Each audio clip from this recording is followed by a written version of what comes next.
Hi, this is Max at Joker's Comedy Club with this week's headliner, Carl Wolfson. Hey Max, how are you doing? We here in the Tri-Cities are doing pretty good. We got out of the snow so far, unless we have another snowmageddon, and the business is good because it's been gray. People can drive, but there's nothing else to do.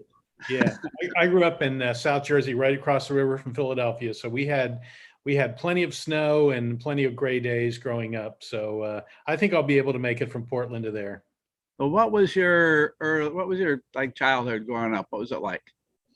Well, actually, it's interesting you mentioned that because I just published a book about a coming of age story.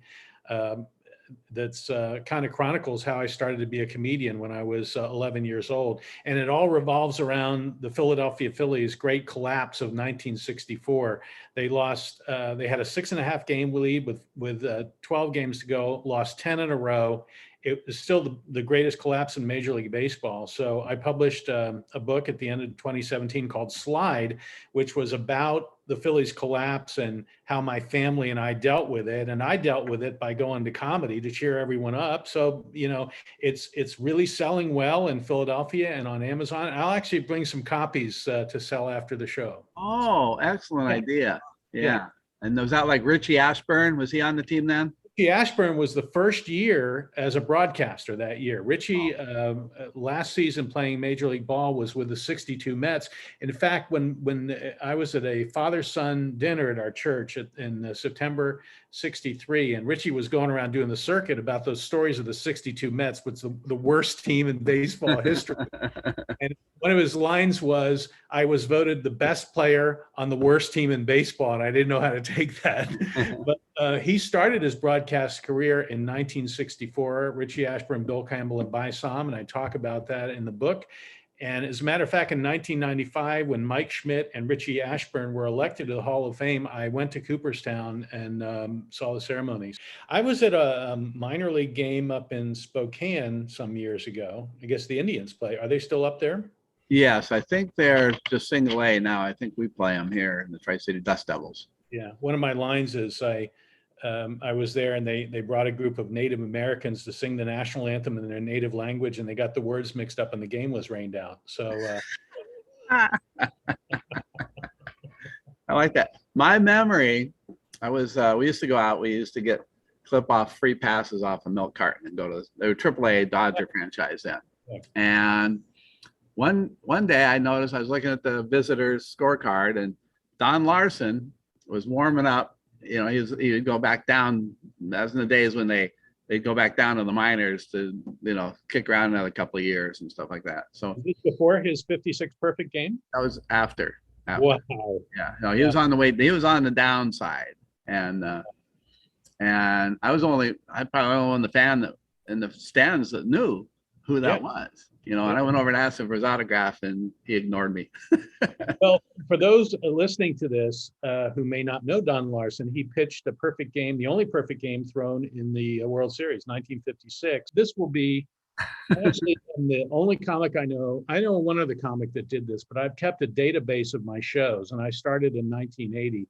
And these shows, I'm looking at it right now in Richland, will be shows 7,793 and 7,794. So I'm coming up on 8,000. I'm the Tom Brady of comedy. So all new material every time, right? Yeah, actually, I figured out in 5 years when Tom Brady's eligible for the Pro Football Hall of Fame, he's going to be voted in by both the regular committee and the old timers committee. So, yeah, I have a lot of sports material.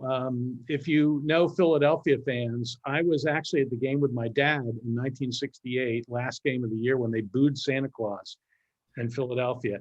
And it's a classic story, and I think I might tell it on stage since I'm bringing it up here. But it's a great story. Yeah, ruined Christmas for me. Shame on you for booing Santa Claus. I didn't boo. It ruined. You said you're a Phillies fan. You didn't. Well, I was a fan, but I was appalled that everyone was booing Santa Claus. I was 15 years old. It ruined the holiday for me. Awful.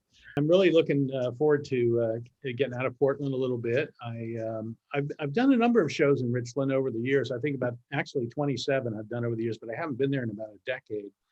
And I remember, I guess about 10, 12 years ago, I was on stage in Richland. I was doing my dog and cat material. A woman in the back yelled out she had a lab. I said, "What kind?" She said, "Meth." So it was a great moment. We get fans from Findlay also here. There you go. We're a little weirder in Portland. Speaking of dogs, I saw last week a bulldog in transition.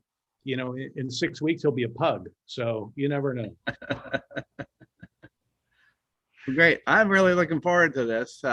And so I've always had great shows in Richland. As I said, it's been a while, and you know, it's been for me. You know, there hasn't been a lot of comedy for a lot of comics during the pandemic. So, you know, looking forward to getting back on stage and getting show 7,793 under my belt. So, yeah, well, good. So, folks, you don't want to miss Carl Wolfson this weekend. Yeah, Friday and Saturday at 7:30. Yes, and it's my friend Harris Pete. He was the house MC at the Comedy Store for all these years. He would say, "I don't believe the cry of refund will fill the air. You're going to get a lot of laughs, and I guarantee it." Thanks, Max. No refunds this weekend. Remember that. No refunds. Right. So Thanks, remember, at Jokers, we sell fun.